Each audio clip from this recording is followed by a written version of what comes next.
My daughter-in-law's whisper slipped into the microphone at our family reunion. She's just a convenient freeloader. I felt the sting, but years of raising a son on casseroles and double shifts taught me to breathe before I bleed. I folded my napkin, walked out without a scene, and began a quiet paper trail that would let records, not rage, do the talking. That was only the first move.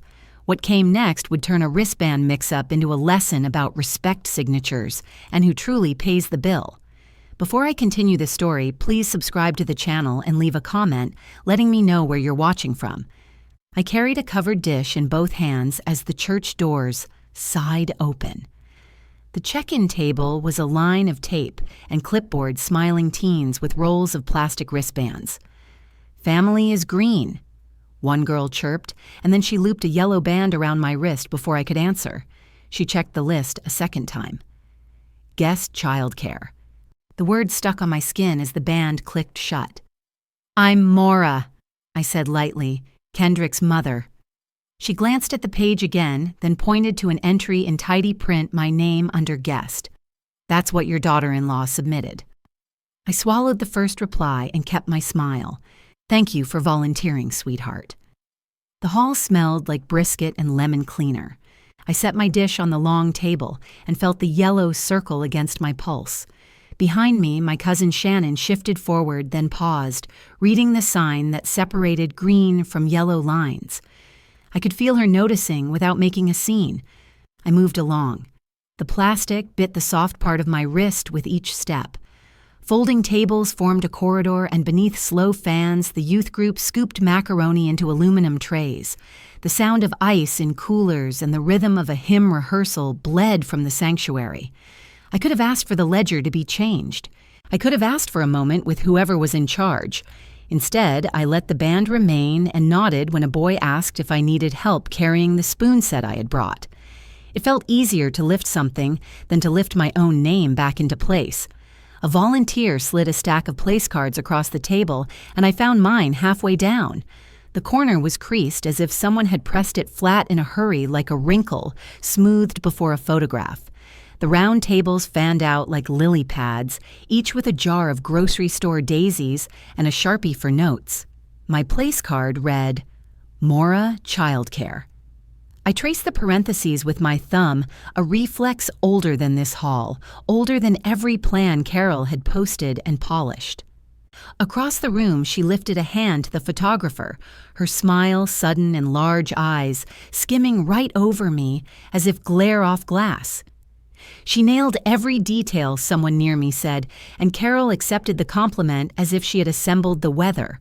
She made a point of seating me near the stroller corner past the high chairs lined like little pews. A stack of wet wipes, a basket of bibs, a cheerful poster about safety. I set my purse beneath my chair and let the hum of the PA system crawl into the room like a faraway storm. A green wristband flashed on Carol's arm when she tucked hair behind her ear. "We're so grateful for the help," she said to no one in particular, and everyone at once. I straightened a napkin, then another. A ritual I learned in leaner years: give your hands a task so your dignity can catch up. When the welcome started, Pastor led with announcements, then thanked the committee. Carol stood at the side of the podium, whispering to a relative, while the microphone waited for her turn. Something about the angle pulled her voice across the foam head and out into the room. The sentence landed clean, amplified. "She's just a convenient freeloader." Forks paused midair. The phone on a teen's mini tripod kept streaming to the family page. I watched the ripple rather than the faces, the way one woman put a palm to her throat, and another man folded his arms tight across his chest. In the ceiling, fluorescent lights hummed, as if nothing unusual had happened. On my skin, the yellow band pulsed, with my heart an unnecessary tourniquet. I did not stand. I did not defend myself into that microphone. I let my breath find the seam in the tablecloth and move along it until it reached the edge. I pressed 2 fingers along the napkin's edge until it lay crisp and obedient. The motion steadied me more than a speech would have. I rose, lifted my purse, and reclaimed the casserole dish I had brought. The teen at the volunteer station met my eyes. "Thank you for your work," I told him, because he had done it kindly. Across the hall, Kirill still glowed for the camera, bright as a storefront sign at dusk. I did not need a spotlight to know myself. I turned toward the exit, my shoes soft on the scuffed floor, the hum of the PA smoothing back into small talk as if nothing had been said. The folded napkin remained on the table like a quiet flag I could see even with my back turned. The hallway out of the multi-purpose room wore portraits year by year. There we were in matching t-shirts 4 summers ago, my grandson on my hip cheeks, sticky with popsicle. There we were 2 years after that, me in the center arms full of plastic forks and paper plates, laughing at something lost to time. I slowed at each frame, letting the pieces of my life sit still, long enough to recognize them. Whatever Kirill planned to call me today did not alter who I had been for decades. The exit door opened to late May heat, the kind that wraps you like a damp towel. Thunder muttered over the parking lot. I texted Lacey one sentence before I stepped off the curb. "If the audio file is archived, please keep its original timestamp." No explanation, no flourish, just a record asking to remain itself. I opened my trunk and looked at the small binder pouch lying flat beside a pen. I slid the yellow band over my hand and dropped it into my purse. The next thing I signed would not be a check. It would be a boundary. I exhaled slow. I drove home with the binder pouch on the passenger seat and the yellow wristband coiled in my purse. The hum of the hall clung to me. Streetlights drifted by, the turn signals tick, a metronome steadying my hands. In my kitchen, I set the casserole on a trivet and cleared the oak table. Calculator, envelopes, a thin stack of clear sleeves. I took the folded napkin from my bag, pressed its edge flat with 2 fingers, and slid it into the first sleeve. Page 1. That little square marked the line between what I'd accept and what I would not. I brewed tea I didn't need for warmth and let the kettle quiet the house. I texted Lacey, "Hi, it's Maura. If the audio file from tonight is archived, I'd like to preserve the original with timestamp and device info." The dots bubbled. "Yes, ma'am," she wrote back. "It's saved on the office PC. I can meet you at the side door in 20. I replied with thanks and grabbed my keys. No speech, no accusation. Just the kind of businesslike tone I used for years at the bank when facts needed to be kept whole. Riverbend's parking lot was mostly empty, a lone sodium lamp painting the asphalt amber. Lacey met me at the office entrance in a church sweatshirt, hair, and a messy bun badge on a lanyard. She unlocked the door and led me past corkboards to a modest desk. A desktop hummed to life. She inserted a USB labeled in block letters, Reunion.org. We opened file properties together. Creation time device model, no edits, no conversions. She printed a stub with the hash and stapled it to a receipt. "I'm sorry for what you had to hear, Miss Maura," she said quietly. "Thank you for keeping the record clean," I answered. Facts first. Feelings could take a number. Back in my car, I plugged in earphones and let the first minute spool plates clink. Microphone popped the pastor's welcome. I slid the scrubber bar forward. There, my name, thin as thread. Then the sentence carried by the podium mic and the live stream phone at once. "She's just a convenient freeloader."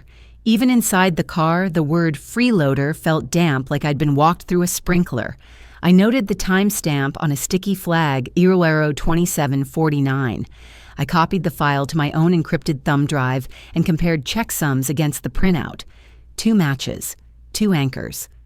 At home, I wrote a title on the binder's spine in black marker, "Where My Signature Went." I slid the USB receipt behind the napkin and added the checksum printout. Then I colored tabs, housing vehicles, insurance phones, daycare donations with a red star drawn on anything that involved my grandson. I didn't intend to punish a child for an adult's choices, but I could decide where my name would appear and where it would not. I made a list in neat block letters, the way training taught me decades ago. Lease, guarantor Kendrick and Kirill's townhouse. Family phone plan, 5 lines autopay from my account. Minivan title, my name first for the lower rate. Insurance bundle, home auto umbrella, their renter's policy folded into my discount. HOA gala donations, one large check each spring, with my signature on the oversized novelty photo. Summer camp tuition paid directly to the YMCA. I added the church recurring gift I'd set up when they first joined the congregation, and I underlined it twice. I opened a fresh envelope and wrote certified mail on the corner. East. Inside, I staged notice templates with calm language. As of June 1st, I will no longer serve as guarantor. Please transfer this line. Each letter had a blank for dates, account numbers, and an offer of a reasonable transition period. No venom, just process. I printed a checklist so I could track acknowledgments and sign-offs. My hands stopped shaking. Before bed, I set an alarm labeled USPS 8 Euro AM and lined up the slips beside my keys. The binder closed with a soft click, like a latch on a jewelry box you almost forgot you owned. I rinsed the teacup, turned off the kitchen light, and stood a quiet minute in the dark to let my eyes adjust.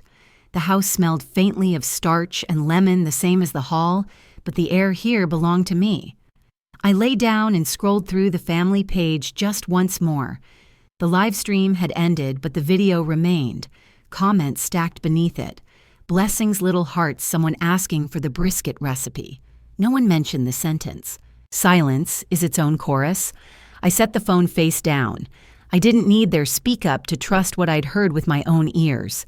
When the alarm pulled me up in the morning, I dressed in jeans and a cotton blouse, practical shoes, no jewelry to declare anything. The sky over Sugarland was a bright, rinsed blue after the storm. I slid the certified forms under the clerk's glass and waited for the scanner's single clean beep. One envelope, then another. The clerk stamped each one with a date that wasn't going to change its mind.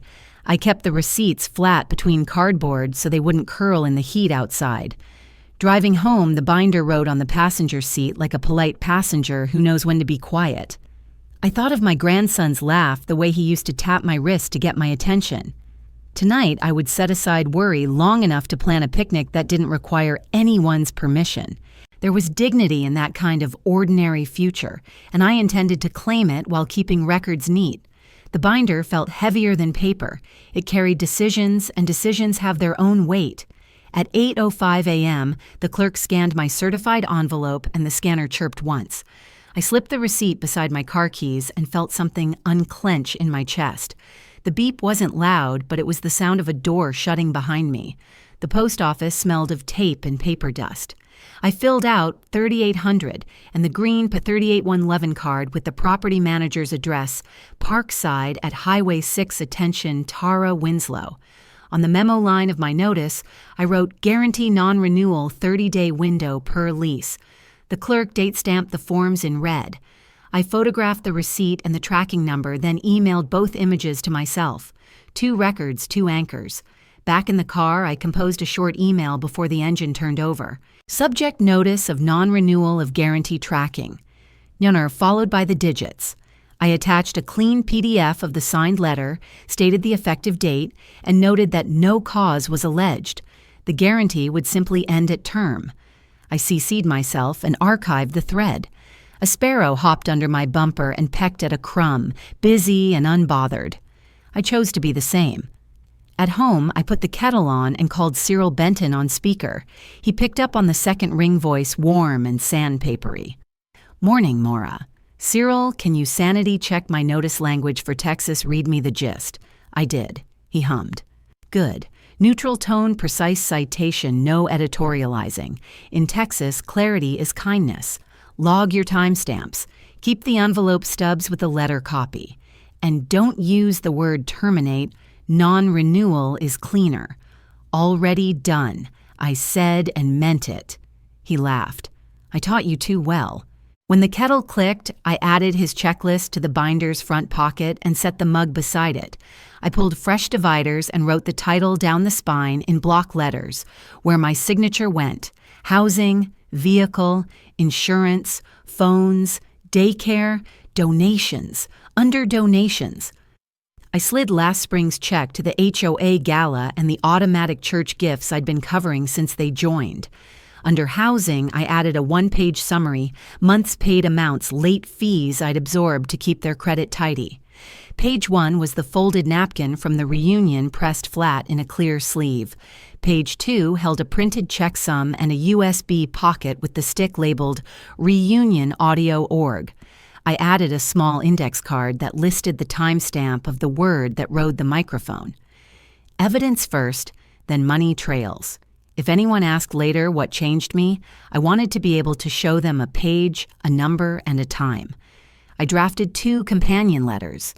The first to my son Kendrick. This is not a punishment. It's a boundary. Beginning June 30th, my guarantee will not renew. If you and Carol need a new guarantor, please arrange one with the property manager before that date.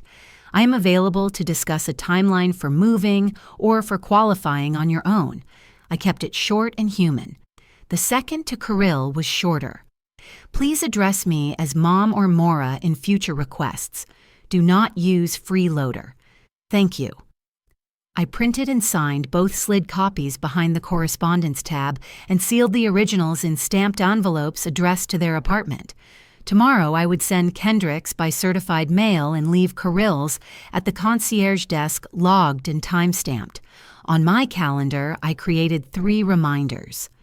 Day 10, confirm receipt with Tara. Day 20, review DMV and insurance in case a title change becomes necessary. Day 30, lease checkpoint. Items that touched my grandson I marked with a small drawn star and a note to handle with care. I would never pull a rug from under a child. After lunch, I checked tracking again and watched the status flip to in transit. I slid the stub into a clear pocket, then closed the binder and set it on the kitchen counter where Bill's used to sit. That place had a new job now. Clear. Outside, a mower started up on the next block, and the air filled with the sharp smell of cut St. Augustine grass. I breathed it in and let it settle me. My phone buzzed. An auto reply from Tara confirmed the office had received my email and would place the notice in Kendrick and Carol's file upon delivery of the certified letter. Please retain your tracking number for your records. I smiled. I was already a step ahead. The green card would come back with a signature, and I would slide it into the pocket behind page 2. Cyril texted a final caution, expect noise. Reply with copies, not feelings. I thumbed back a thank you and put my phone face down. Late in the afternoon, I opened the vehicle tab and clipped the spare key for their minivan to the page. My name was first on the title for the lower rate. That had made sense when they were starting out. If we needed to retitle, I wanted the paperwork staged. I wrote a simple note, discuss insurance bundles with agent if guarantee ends. Not a threat, just housekeeping. The sun moved across the floor, turning the binder's plastic edges bright. I thought of the reunion portrait hallway, how one year I'd stood at the center holding my grandson, and how this year a card had labeled me childcare. The contrast was useful. It kept my hand steady on the pen. Evening came soft and warm. I wiped the table, stacked the outgoing letters with tomorrow's list, and rinsed my mug. The binder's cover shut with a clean, low click. That sound felt like integrity. I set the binder by the door, took the minivan's spare key off the hook, and knew the next signature might be about a title, not a lease. By midweek, the HOA treasurer's message pinged my phone one line that would crack Kirill's story wide open. A single-line text landed while I was rinsing my coffee mug. Audit cleared anonymous gold donor RK. Confirm receipt. I dried my hands on a dish towel and felt the kind of quiet relief you don't cheer for. You just breathe and nod at an empty kitchen. Her email followed the text. I opened the audit on my laptop and scrolled to the line that mattered Riverbend Hall rental paid by RK Anonymous. The number matched the check I'd written last month, the one I slipped under the HOA office door at dusk. I replied, receipt acknowledged. Please keep anonymity in the public minutes. Dignity doesn't need decoration. Savannah called a minute later. Mora, if the family asks, do you want me to unmask it privately? No, I said, looking at the yellow wristband coiled like a rubber snake in my purse. Let the record exist. If anyone wants the truth, it should be available, not weaponized. Understood, she said. The PDF holds the original timestamp. I'll leave a printed copy at the front desk for your files. Thank you, Savannah. We hung up like neighbors after a property line dispute. No drama, just edges clarified. I printed the audit page, slid it into a clear sleeve, and tucked it behind the donations tab of my binder. Behind it, I stapled the e-receipt, then wrote in the margin, small and firm, not for public posting. The binder felt heavier, maybe my shoulders finally lowered. Next, the minivan folder. Title my name first, Kendrick second. Insurance a family bundle I had built years ago when group rates were a kindness I could offer without speeches. I dialed my insurer and verified the drivers. I'd like to remove 2 additional drivers effective June 15th contingent on their independent coverage, I said. The agent read back the note, calm as a librarian. She emailed a quote showing what their new premium would be without my umbrella. Numbers are merciless and fair. They do not argue. They simply add and subtract. I wrote the claim number on a sticky flag and pressed it flat along the folder spine. Noted. I moved to the kitchen table, the same wood where I labeled kindergarten notebooks. I composed a letter to Kendrick and Carol, 2 paragraphs each one measured. The first set the date and the condition beginning June 15th. Only I would operate the minivan unless they secured their own policy, and we completed a title transfer. The second gave the reason without SALT liability and the principle I had repeated to myself since Saturday: do not fund what refuses to call you Mom or Mora. I attached the insurer's quote and placed a printed copy in the binder. Back inside, I scheduled a driveway handoff for the spare key and fob. Paper saves memory, photos save arguments. I photographed the odometer, the fuel level, and a shallow scratch near the rear door. I saved the pictures to a folder labeled Vehicle Handoff Scene 528 and printed a contact sheet for the binder. My pen made a neat list date time condition receipts attached. Kendrick pulled up at 7 with his shoulders forward the way he used to stand when he brought home a report card he wished said something else. He looked at the fob in my palm, then at my face. "This isn't punishment," I said before he could speak. "It's alignment." He nodded once. "I understand more than you think." His voice was tired, not defiant. "We'll keep a week open to discuss next steps," I added. "Title or a new policy that doesn't touch mine." "Okay." He slipped his hands in his pockets, looked at the house, and then at the street. "Mom!" About Saturday. I didn't hear what Carol said until I watched the video later. I know I said. Anything more would turn the driveway into a trial. The sun sat low red through Houston haze. He handed me the primary fob. I clicked it onto my key ring, the sound small and final. We didn't hug. Sometimes respect looks like space. He rolled down the block without headlights. Inside, I filed the photo prints under vehicle behind the insurance quote and the call log from the agent. I added 2 sticky flags, one for June 15th, one for our week to talk. The binder closed with a firmer click than yesterday's, a sound like a door latching as it should. I didn't text the family thread. I didn't forward the audit. Boundaries don't need an audience. They need witnesses who can be called if necessary. And I had those Savannah's PDF, the insurer's email, the odometer photo, the envelope timestamp from the HOA front desk. My phone buzzed once more, a FaceTime from Tara, the property manager. I let it ring and typed, "Email details, please." 2 minutes later, a subject line lit the screen. "Past due." I turned off the kitchen light and stood with the binder open to donations. My note, not for public posting, framed by the lamplight. It wasn't secrecy. It was stewardship. I had given without asking for applause. I could withdraw without setting a fire. Outside, the night air held the last heat of May. Down the street, a sprinkler ticked. I locked the minivan and tested the handle, a habit from years of loading groceries with a baby on one hip. The metal felt cool, obedient, mine until I chose otherwise. I went back in, set the binder on the counter where the bill basket used to be, and looked at the space it claimed. This square of laminate had carried casseroles, report cards, policies, and checks. Tonight it held order. That finally was enough. My phone lit the counter with Tara's name and a subject preview that read, "Past due." I accepted the FaceTime with the binder open beside my tea. Tara angled her camera at her monitor. A red banner glared across the tenant portal, "Past due." Beneath it, A yellow strip read Guarantor Non-Renewal Notice Received. Ma'am, by policy, Kendrick and Carol have 10 business days to provide updated proof of income. Your notice is logged. Understood. I asked permission to capture screenshots. She nodded. I'll email a follow-up, she said. I called my son before the screen went dark. He answered on the second ring. Hey, Mom, Tara just showed me the portal. You have 10 business days. Send her the pay stubs and an employment letter. I'm not calling on your behalf again. He was quiet, then I'll handle it. Good. I'm aligning my signature with how I'm addressed. That's the whole story. The first ping arrived. Autopay failed family mobile plan. The bundle discount had been flagged for review because a guarantee was dropping off. I opened the carrier app, moved the plan from autopay to manual, and added the thread to the binder under phones. Another ping landed within the hour. Bundle review triggered home and auto.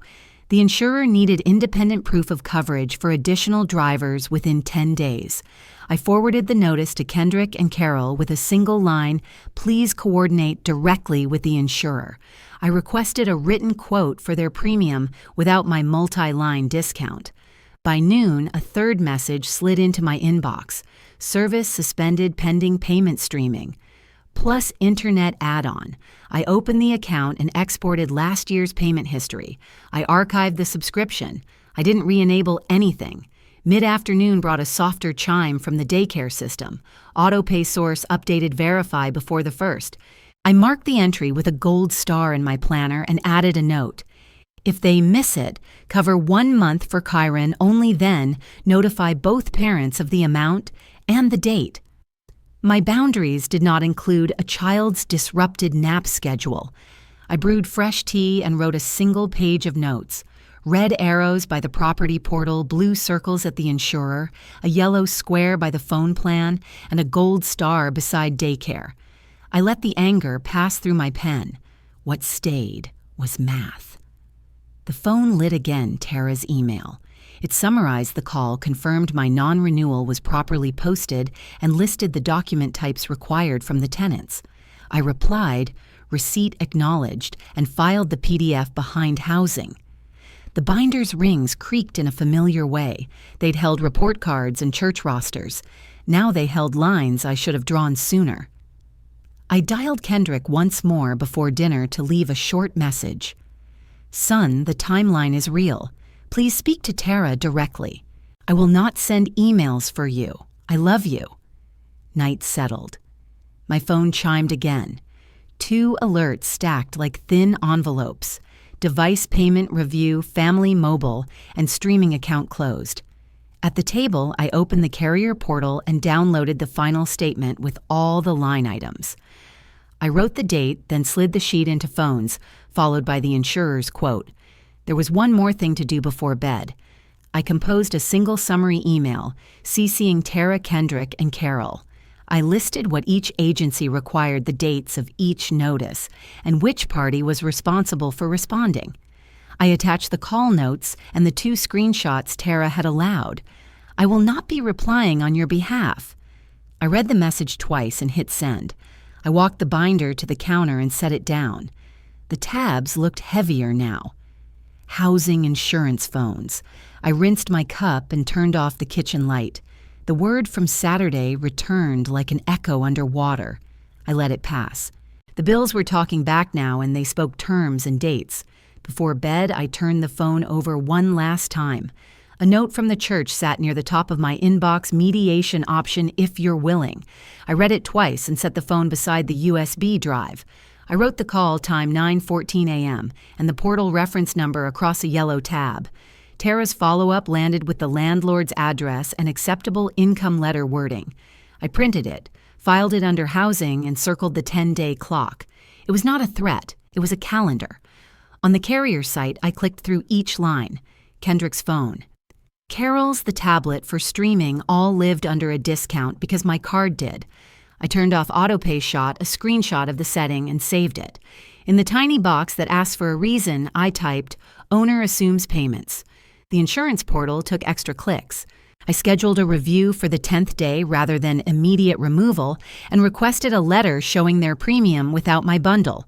Numbers clarify more than speeches do. For streaming, I downloaded a 12-month CSV and highlighted the peaks around holidays and playoffs. Convenience is a fog. The spreadsheet cleared it. I archived the account. At daycare, I left a note for myself and another for the director. If their payment failed, I would bridge 1 month for Chiron. Copy both parents with the amount and end date and be done. That went under daycare with a gold star. Boundaries and care share a fence. Before the evening email, I walked our block once. Back at the table, I wrote in plain lines, dates, contacts, what each office asked for, and that responses must come from them. I attached the 2 screenshots Tara permitted, and the call log. I closed with a single sentence I could live with, I will not be replying on your behalf. I slid 3 fresh page protectors at the front of the binder and set the phone down next to the USB. There would be a time to press play. Tonight, I chose quiet. Pastor Alton's email sat open. I typed a simple yes, slid the USB into my purse, and tucked the binder under my arm. I didn't rehearse speeches. I counted breaths in for 4, hold for 4, out for 6. Calm on purpose. Okay, Riverbend's office wing smelled faintly of lemon cleaner. Alton greeted me with a nod, not a hug. Short statements, no crosstalk facts. First, he said, hands folded on the desk. If you brought materials, we'll log them and return them. I touched the USB case and the binder, then let my hands rest. I had already said enough this week by refusing to say much at all. Carol arrived a few minutes later. Bright lipstick, soft voice, a folder hugged to her chest. I just want peace, she told Alton. All this tension is hurting the family. She glanced at me, warm on the surface, cool beneath. I answered, only so do I, and kept my eyes on the edge of the rug. Alton asked for a brief recap. A statement was made over a live mic at the reunion, I said. I requested the original audio. I also documented financial boundaries tied to how I'm addressed. No adjectives, no history lesson. He nodded, then turned to Kirill. She spoke about stress, about planning, about misunderstandings that grow legs. I didn't chase any of it. He finally said, let's listen. I passed him the USB. The office computer woke with a fan's sigh. Alton found the minute mark I'd flagged and pressed play. The room filled with the hum of the hall and then the word clear as a bell freeloader. He stopped the audio with 1 tap. He wrote the time down on his pad. The record will reflect the playback he said. Kirill shifted, tried on a smile that didn't fit. That clip is out of context, she said. There was microphone feedback, and I was repeating something someone else said, and she looked to Alton. This is all being taken wrong. Would you like that on the record as your statement, he asked. She hesitated, then nodded. Yes. I slipped a manila envelope from my binder and set it on the table. For your file, I told Alton.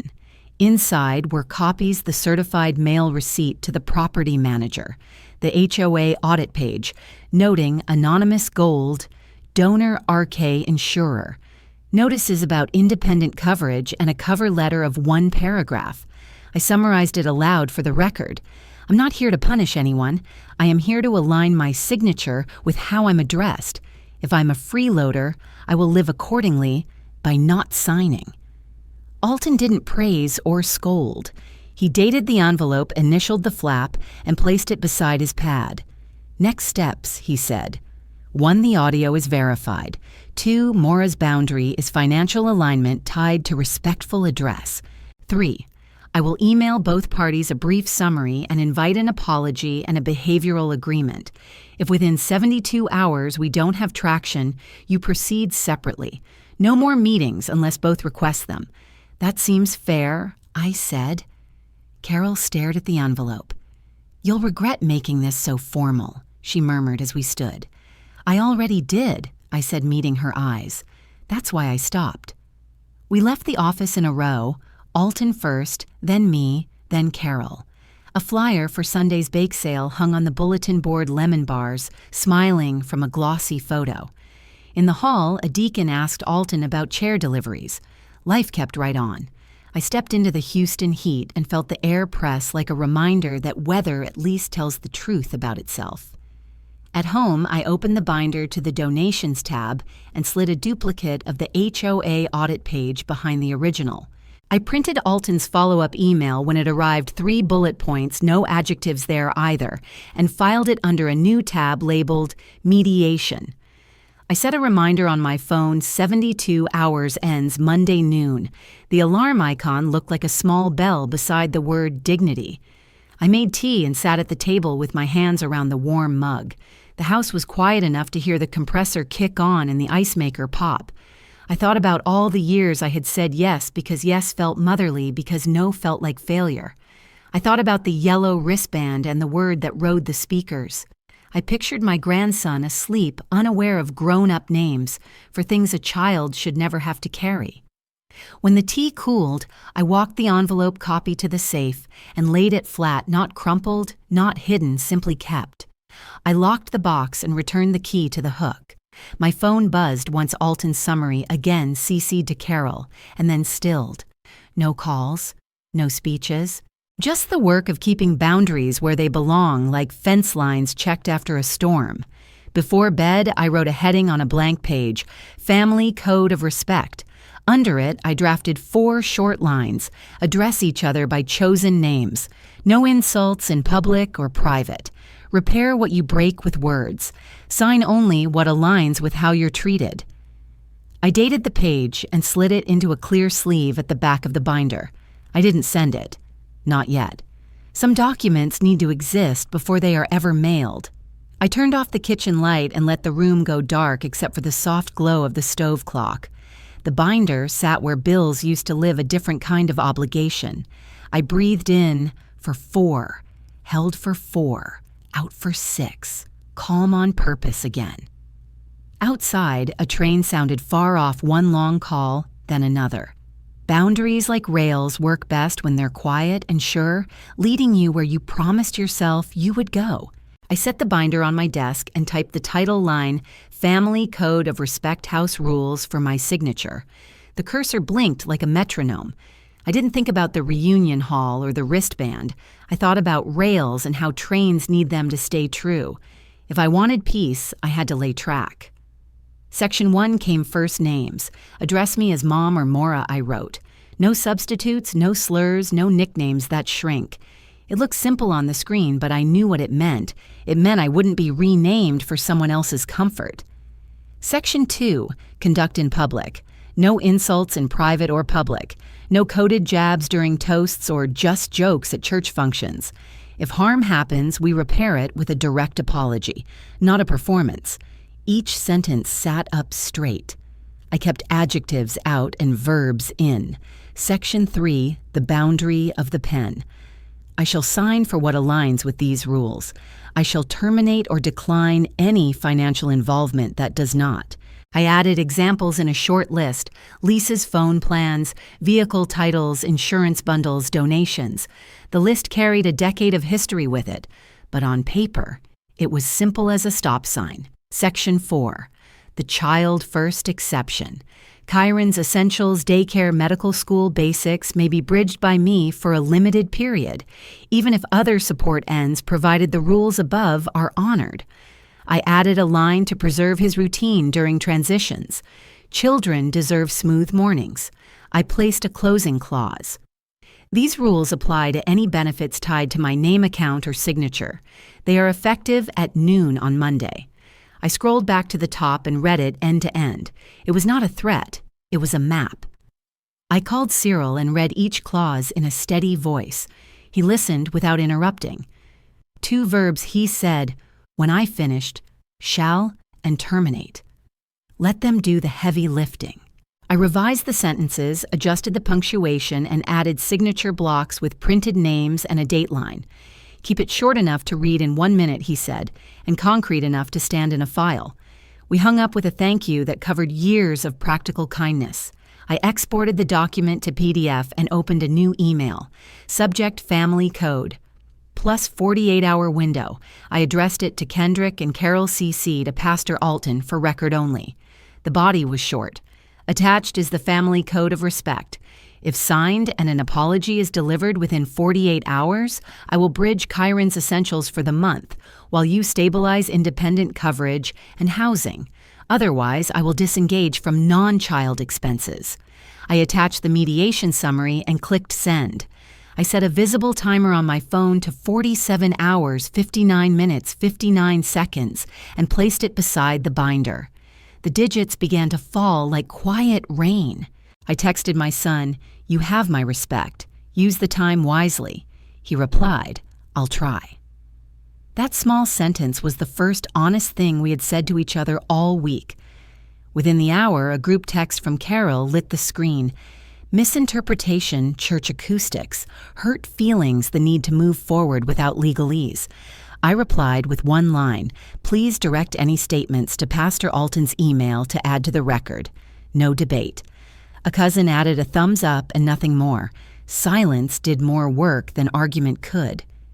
Near dusk, Kendrick stopped by to pick up Karen's rain jacket. We stood on the porch where the air smelled like wet grass.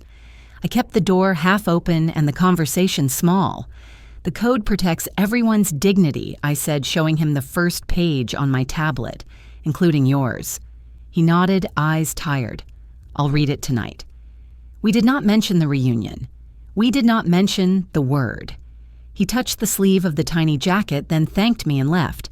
When the house settled, I set 2 mugs on the counter and filled only one.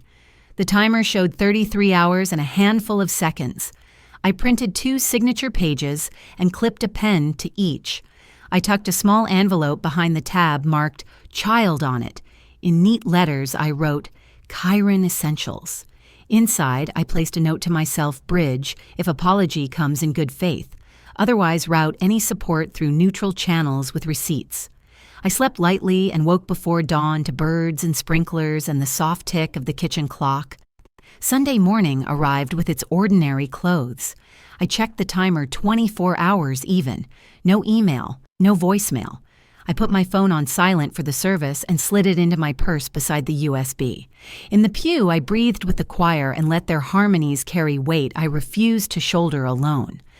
Back home, I watered the basil on the windowsill and reviewed my calendar blocks for Monday, DMV inquiry, insurer callback, HOA follow-up.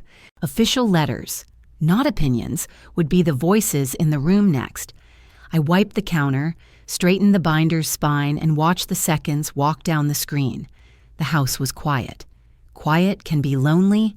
Quiet can also be a promise kept.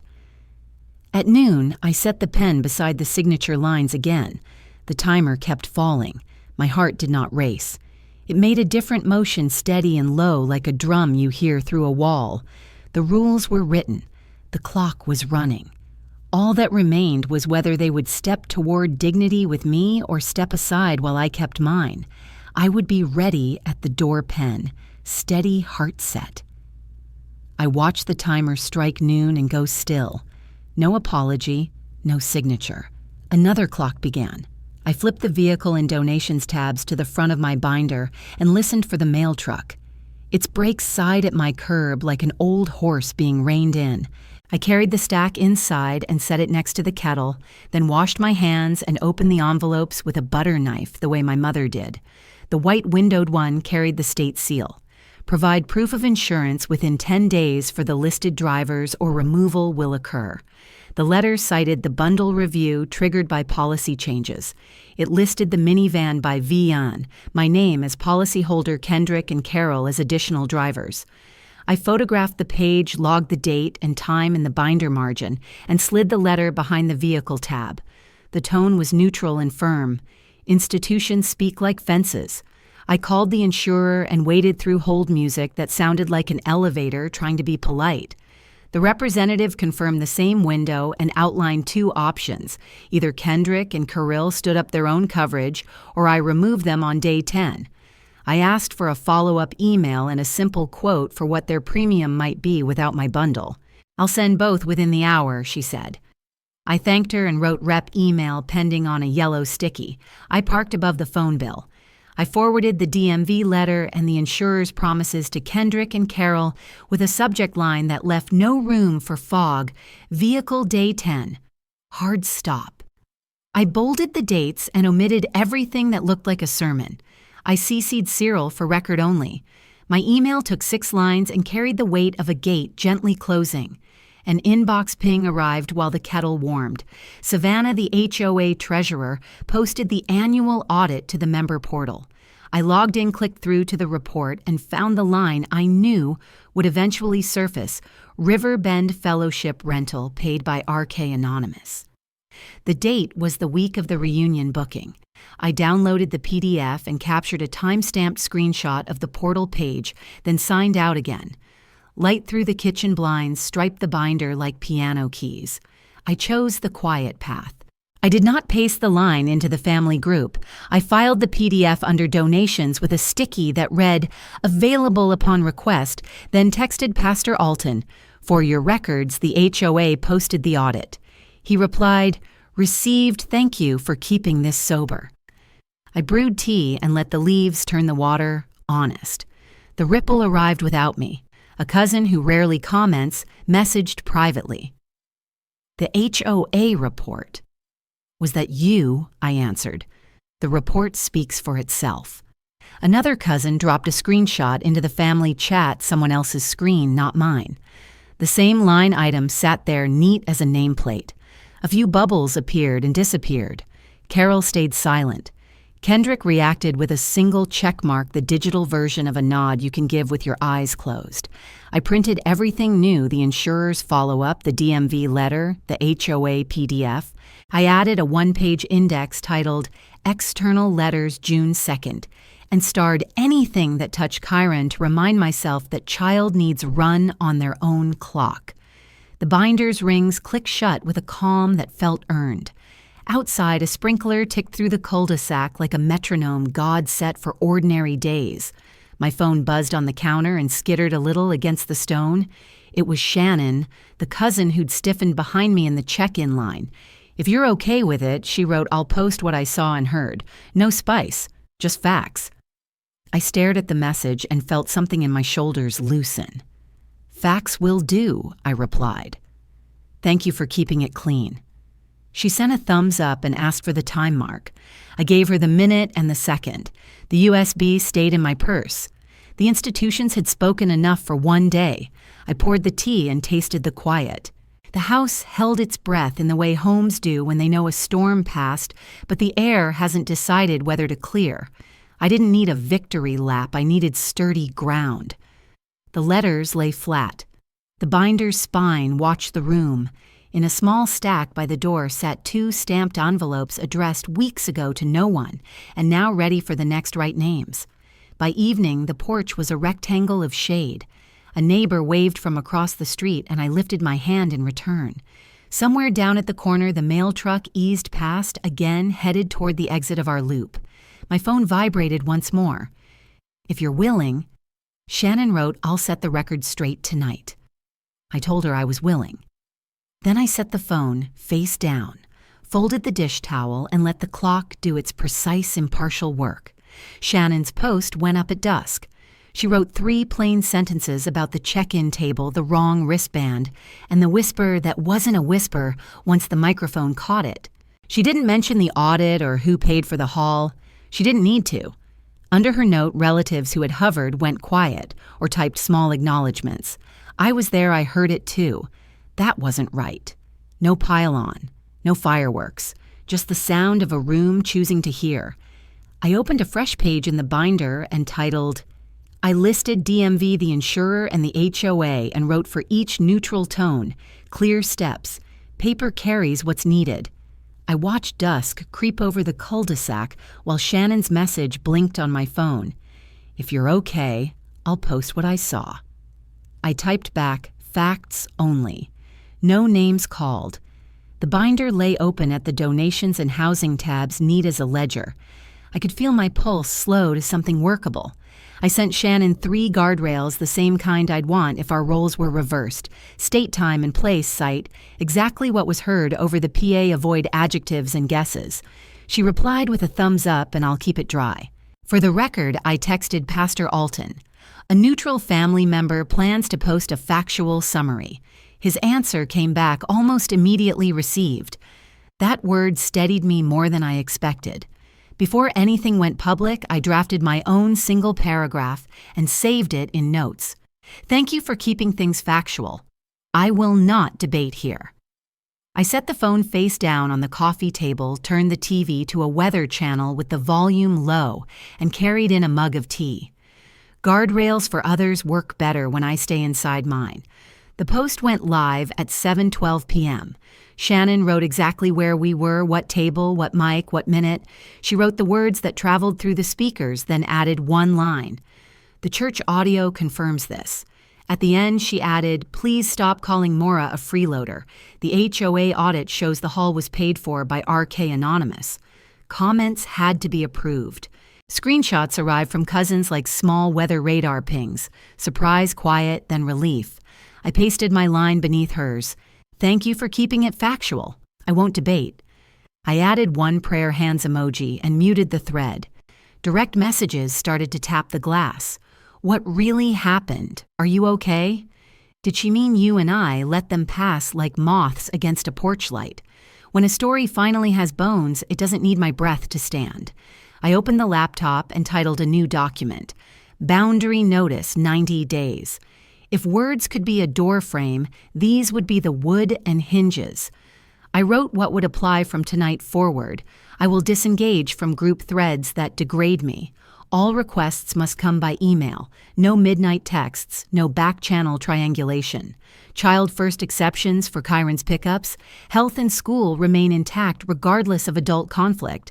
After 90 days, re-entry requires a written apology and adherence to the FAM. Then I served it. I emailed the notice to Kendrick and Carol and CC'd Pastor Alton for record. I clicked Leave Conversation on 2 toxic group chats and kept the large family group muted. I created a logistics-only channel called Kyron Care that accepted emails from all parents and grandparents, but allowed no commentary. I took screenshots of each confirmation page, printed them 2 to a sheet, and filed them under a new tab labeled Boundaries. The house exhaled with me. I wrote one line in my paper notebook, alignment not punishment, and circled Kyron's name twice because children don't belong on any boundary list. I texted Kendrick separately, logistics channel, created. Use it for school health and schedules. He replied a minute later, understood. No punctuation, but the word had a spine. Messages continued to bloom under Shannon's post. Ants with careful hair wrote, I was there, or simply, not okay. A cousin who loves a feud tried to post a long theory about microphones and jealousy. Shannon declined it. She kept the thread as clean as a bill of lading, and the air in my living room felt cleaner for it. I walked the perimeter of the room, once a habit I picked up after I became a widow, touching the backs of chairs and the edge of frames, as if blessing them. Through the blinds, the streetlights softened the driveway into a small river of pewter. I thought of the reunion hall and the wrong wristband, and how a single color can move a person from family to staff in the span of a wrist snap. Tonight, the color I needed was the gray of a closed door. Before bed, I reread my notice as if I were the one receiving it. It did not scold. It did not threaten. It drew a map. A good map tells you where you may not go and how to get somewhere better.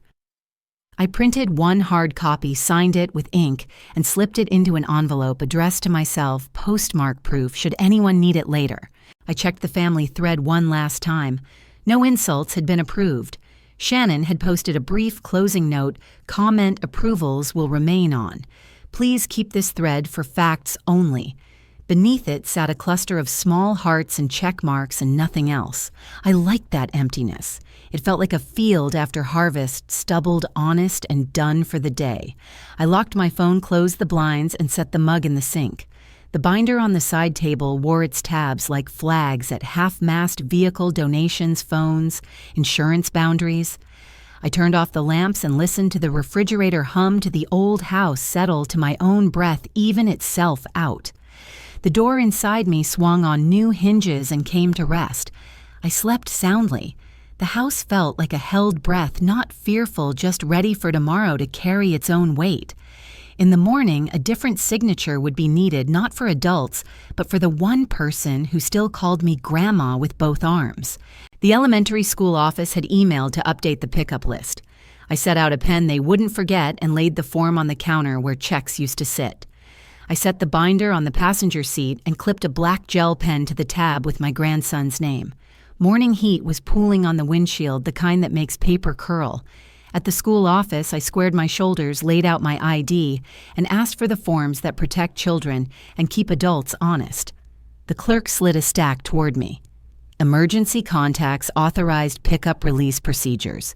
She read the policy the same way a nurse reads: vitals, calm exact, photo ID at release. Names must match. We do not release to side gates. If there's confusion, child remains with staff until verified. I initialed every line and wrote my name second after his two parents, just as it should be. The pen moved smoothly. It knew why it was here. We walked to the nurse's office where a poster of hand-washing bubbles smiled above the sink.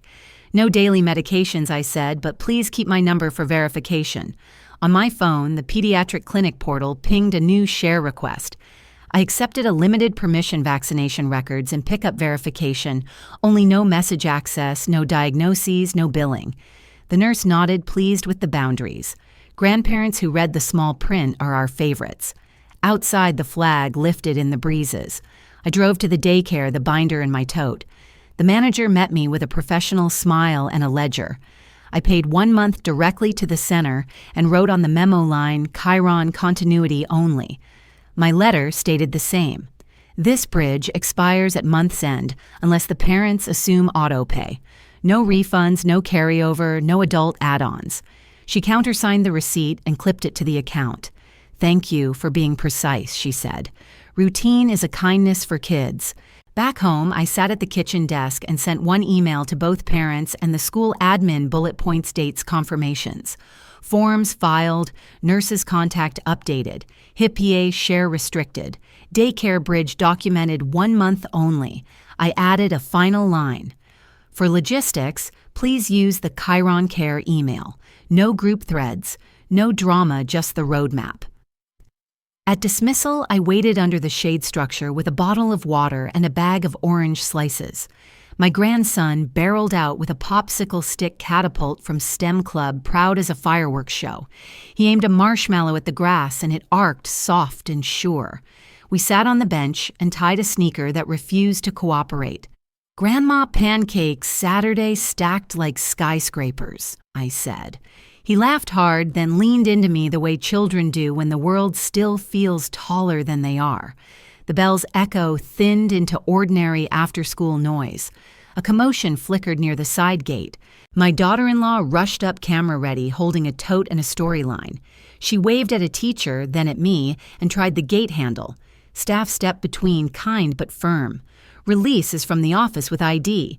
She patted her pockets, frowned, and said she'd left her wallet in the car. Policy, the staffer repeated. We'll keep him with his teacher until verification. I didn't move, didn't speak for or against. Policy isn't an insult. It's a fence that keeps everyone safe. The clock hands inched past kindness into procedure. A call went to the office, then to the principal's admin. Papers were checked. Names matched a temporary pass printed. My grandson stayed with his class until everything aligned. When it did, I thanked the clerk for following the rules. I texted Kendrick a short summary forms complete pickup smooth no debate today. He wrote back, noted. Thank you. I saved the thread in a folder named for the month. At home, I slid the daycare receipt into the child tab and stuck a small yellow note on the fridge calendar, Grandma Saturday's Pancakes, Library Soccer Ball. The binder rested beside the kettle, quiet and heavy with the right kind of weight. Outside, sprinklers stitched their pattern across the cul-de-sac lawns. On the drive back from the school, I caught my own reflection in the rear view, the same woman who once signed every field trip slip and PTO check without blinking. I thought about the word that had been broadcast over a church PA and how small it looked beside a clipboard, and a simple rule followed well. Respect isn't loud. It's the quiet click of a form filed correctly, the way a door opens, only for the name that matches. If my grandson learns anything from me this summer, let it be that love keeps receipts and shows up on time. Always I rinsed the pen and dried it on a dish towel. It would sign nothing that confused a child about who was safe and who was in charge. It would sign for vaccines, nurse calls, and a rain slicker permission slip. It would not sign away dignity or enable adults who could not keep their stories straight. Before bed, I printed the insurer's quote and laid out 2 fobs on the table. Tomorrow was day 10. Titles and coverage do not care for speeches. They answer to signatures and dates. I placed my ID on top of the stack and set an alarm soon. When the house finally settled, I opened the school portal once more and reread the pickup policy. It was as neutral as a ruler laid on a desk, straight, cold, reliable. I closed the laptop and turned off the light. Children sleep better when grown-ups honor the edges drawn for them. So do grandmothers who refuse to be erased. I laid both minivan fobs on a legal pad beside the insurer's letter. The calendar box was circled in red day 10. Tea cooled while I reviewed the timestamp small numbers that add up to a line no one can argue with. When the alarm chimed, I tucked my ID into my wallet, slipped the binder into my tote, and walked out into the Texas heat with purpose. At the insurer's branch, a bell rang over the glass door. A representative greeted me by last name and pulled up the policy. We have not received proof of independent coverage from either listed additional driver. She turned the monitor slightly so I could see the empty column where documents should have been. She slid a simple removal form across the counter. I read twice, signed once, and kept a copy. She noted the effective time. She also stapled a small receipt to a printout of my policy changes so the timestamps could live in paper, not just in a screen. In the parking lot, I called my son. Coverage removal at 5, I said. The van cannot leave my driveway without my policy and me in the driver's seat. He didn't argue. He didn't apologize either. He exhaled the way grown men do when the room they built is smaller than they thought. I understand, he said. We agreed to meet at the DMV at noon. I told him I would lay out options in writing so no one had to guess. He agreed again, quietly grateful for the clarity. The DMV was busy a midweek line of errands. I took a number, opened the binder on my lap, and reviewed the vehicle tab title page, removal confirmation last week's odometer photos, and a note card headed paths. When our number flashed, I asked the clerk for the packets for title transfer and for a statement of vehicle custody. On the counter, I drew 3 lanes anyone could follow. Lane 1, he finances the van. Lane 2, return custody. Lane 3, I sell. I slid 2 printed listings across reliable used sedans within his budget. Nothing flashy, both with clean reports. He studied the forms in silence. He admitted Carol had not sent a single document. I can't carry the paper for both of you, I said not unkindly. Alignment, not punishment. He tapped the line for lane 2 with a finger that had built model rockets and fixed leaky sinks at my house. This one, he said. We signed the DMV acknowledgement together. The clerk notarized, stamped, and returned copies to both of us. Ink bled. Permanence looks modest when it's real. In the lot, I photographed the odometer and fuel level again to close the loop. Kendrick placed his fob in my palm. I kept the primary. I know you think I chose her over you, he said, eyes damp. I think you chose not to choose, I answered, and paper chose for you. He nodded, finally hearing the sentence he needed. We set a Saturday to look at budget cars together. No entourage, no theater, just price, mileage, and warranty. Back at home, an email arrived from his HR department forwarded with the subject line, Split Direct Deposit. He asked a practical question. They answered with a mechanism of fixed amount each pay period to auto-fund a Chiron Essentials account for school clinic daycare. I drafted a simple template with destinations and routing plain enough for a tired parent at midnight. He sent back a confirmation. I sent one more email, short and clean, insurance removed at 5:00 p.m. Vehicle returned. Child expenses now funded directly by Kendrick through payroll allocation. Please use the Chiron Care email for logistics. I do not fund adult lifestyle items. Attachments did the talking, insurer removal, DMV acknowledgement, and the HR screenshot with totals. No adjectives, no history lesson. Paper already remembered. At 5 on the dot, the insurer's confirmation pinged my phone, additional drivers removed. I printed it and slid it into the binder. I parked the van in my driveway and locked it. On a sticky note, I wrote "list for sale if unused by July 1st" and stuck it to the inside of the vehicle tab. Then I texted Pastor Alton. Vehicle resolved per documents. Child logistics separated. Dusk softened the cul-de-sac. Neighbors' sprinklers ticked in sequence, a quiet metronome for a day measured in forms, not feelings. I set a box of pancake mix on the counter for Saturday and put the kettle on. The batter rests overnight. I thought about the word that had once come through a microphone and how quiet it sounded next to a stamped form. I don't need loud victories, only honest ledgers, policies that protect children, and signatures that match promises. Later, Kendrick texted a photo of his kitchen table, the allocation form his pen on top. "Thanks for the template," he wrote. "I'll bring those car links, but I may save 2 more checks first." "That's wisdom," I replied. I did not add anything about Kirill. Consequences were speaking fluently on their own. When the house settled, I stepped to the driveway and pressed the lock. The lights blinked in the warm dark. A week ago, a word tried to erase me. Today, my boundaries drew lines even the state could see. I checked the porch light and the deadbolt, then went back inside and closed the door gently. Children and elders sleep better when keys live with the person who answers for them. Pastor Alton's text arrived as I was rinsing the breakfast plates. A short slot if needed. I thumbed back 1 sentence only. I slid the small envelope labeled church into my purse beside the slim donations tab, then rested my palm on the closed binder. It felt lighter now, not because it was empty, but because it had done its job.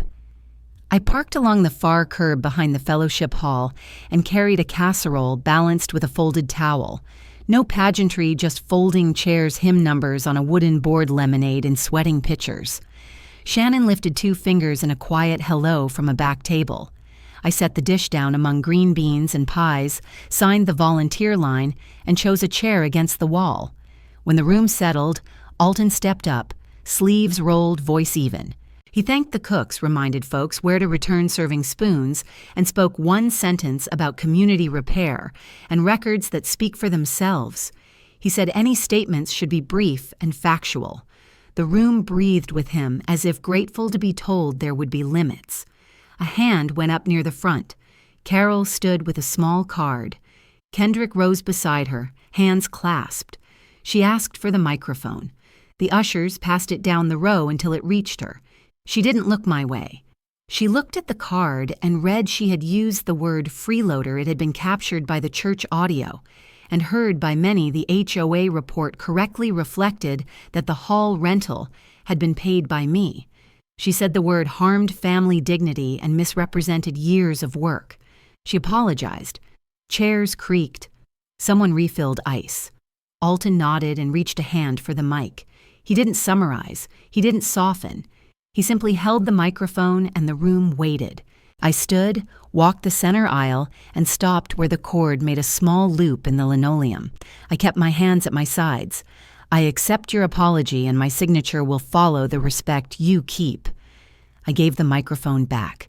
No second sentence, no explanation. I walked back to my chair, felt Shannon's hand brush mine once, and sat.